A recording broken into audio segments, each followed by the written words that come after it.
Pode me dar um pedaço de pão?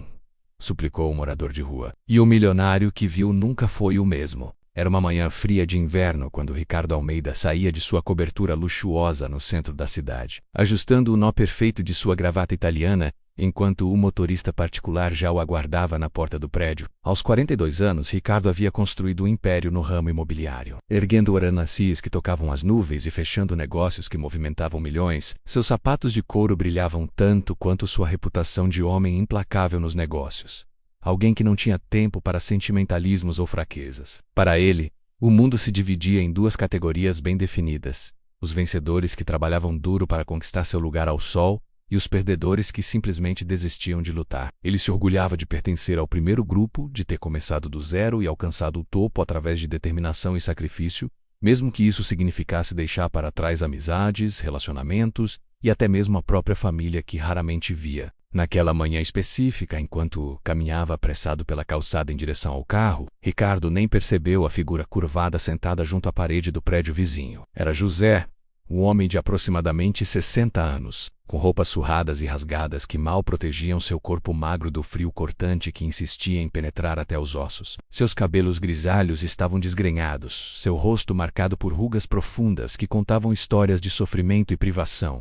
E seus olhos, embora cansados, ainda guardavam um brilho de humanidade que se recusava a se apagar completamente. Ao lado dele, uma mochila velha continha todos os seus pertences no mundo, e um cobertor fino tentava inutilmente oferecer algum conforto contra o vento gelado que soprava pelas ruas vazias daquela madrugada que começava a dar lugar ao dia. José ergueu os olhos quando viu Ricardo se aproximando, e com a voz fraca, mas cheia de esperança, estendeu a mão trêmula e perguntou com toda a dignidade que ainda conseguia reunir: "Por favor, senhor, pode me dar um pedaço de pão?" A pergunta ecoou no ar frio da manhã, simples e direta, sem rodeios ou desculpas, apenas a necessidade básica de um ser humano pedindo a outro o mínimo para sobreviver mais um dia. Ricardo parou por um instante, seus olhos cruzando com os de José, e por uma fração de segundo, algo estranho aconteceu dentro de seu peito, uma sensação desconfortável que ele rapidamente afastou como se fosse uma mosca irritante. Ele abriu a boca para dizer algo ríspido,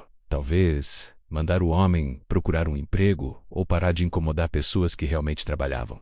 Mas as palavras não saíram. Em vez disso, Ricardo simplesmente balançou a cabeça negativamente, desviou o olhar e continuou seu caminho até o carro, deixando José para trás como se ele fosse apenas mais uma parte invisível da paisagem urbana. Mas algo diferente aconteceu naquele dia. Enquanto Ricardo se sentava no banco de couro macio do carro, e o motorista iniciava o trajeto até o escritório, ele não conseguia tirar aquela imagem da cabeça. Os olhos de José continuavam aparecendo em sua mente.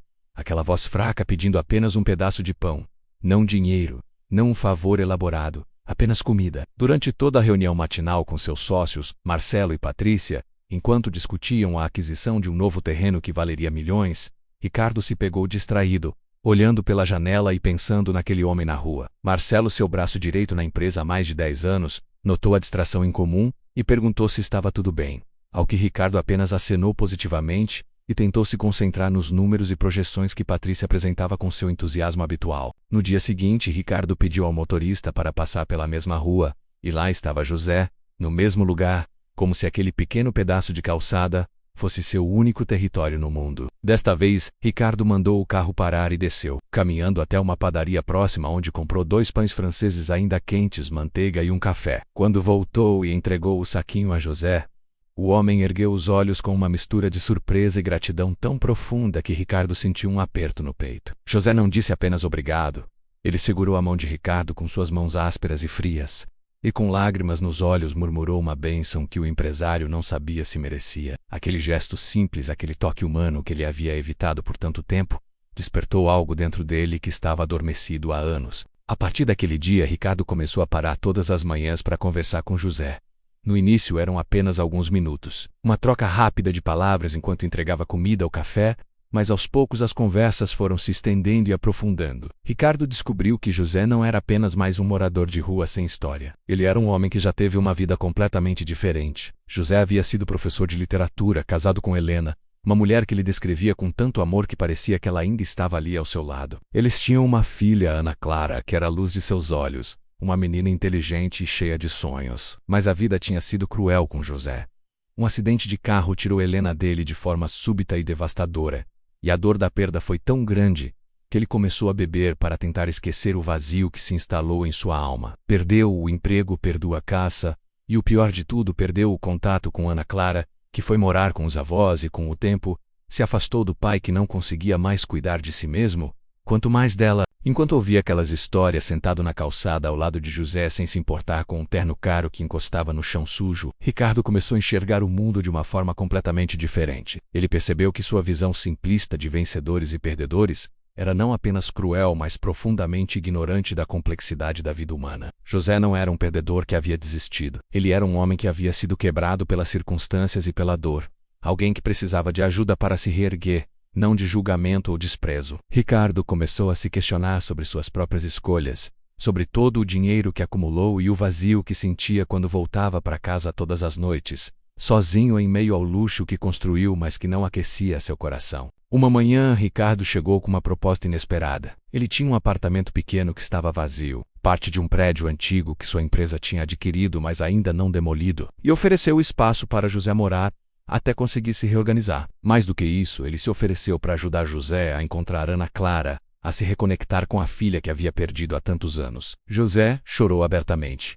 E pela primeira vez em muito tempo, Ricardo também deixou as lágrimas rolarem pelo rosto sem vergonha ou medo de parecer fraco. Eles se abraçaram ali na calçada, dois homens de mundos completamente diferentes unidos pela humanidade mais básica e pura. Os meses seguintes foram de transformação para ambos. Ricardo usou seus recursos e contatos para encontrar Ana Clara, que agora era uma mulher adulta trabalhando como enfermeira. O reencontro entre pai e filha foi doloroso, mas necessário, cheio de mágoas que precisavam ser expressas e perdões que precisavam ser dados. José parou de beber com a ajuda profissional que Ricardo providenciou. Começou a cuidar de sua saúde e aos poucos foi recuperando não apenas sua dignidade, mas sua vontade de viver. E Ricardo, por sua vez, começou a usar sua riqueza de forma diferente. Ele criou uma fundação para ajudar moradores de rua, não apenas com comida ou abrigo temporário, mas com programas completos de reintegração que incluíam tratamento médico, psicológico e oportunidades reais de recomeço. Seus sócios Marcelo e Patrícia ficaram surpresos com a mudança, mas logo se juntaram a ele no projeto, trazendo suas próprias habilidades e recursos para fazer a diferença. Ricardo também começou a reconectar com sua própria família, ligando para a mãe que não via há anos e descobrindo que nunca era tarde para reconstruir pontes que ele mesmo havia queimado em nome da ambição. Ele percebeu que o sucesso verdadeiro não estava apenas no tamanho de sua conta bancária ou no número de prédios que levavam seu nome, mas na capacidade de fazer diferença real na vida das pessoas, de enxergar a humanidade em cada ser humano independente de sua condição social. Um ano depois daquele encontro inicial na calçada,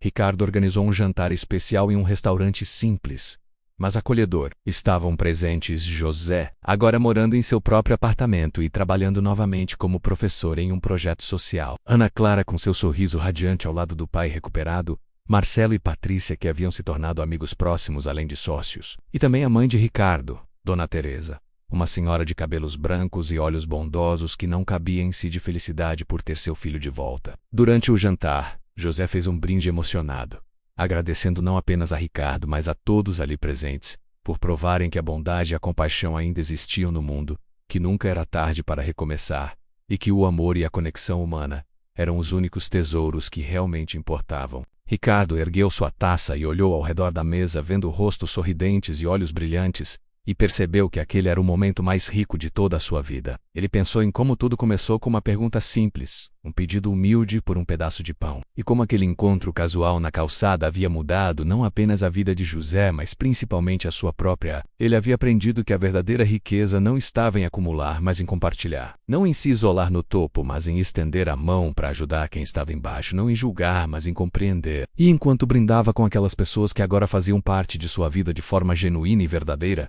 Ricardo agradeceu silenciosamente aquele dia, frio de inverno, quando seus olhos finalmente se abriram para enxergar, além de si mesmo. A história de Ricardo e José se espalhou pela cidade, inspirando outras pessoas a olharem com mais atenção e compaixão para aqueles que viviam nas ruas, a entenderem que por trás de cada rosto havia uma história, uma vida cheia de sonhos que foram interrompidos por circunstâncias muitas vezes além do controle de qualquer um. E Ricardo nunca mais foi o mesmo homem que era antes, porque ele havia descoberto que o maior patrimônio que alguém pode ter não se mede em dinheiro ou propriedades, mas na capacidade de fazer diferença real na vida de outra pessoa, de enxergar a humanidade compartilhada que une todos nós, independente de onde estejamos na jornada da vida.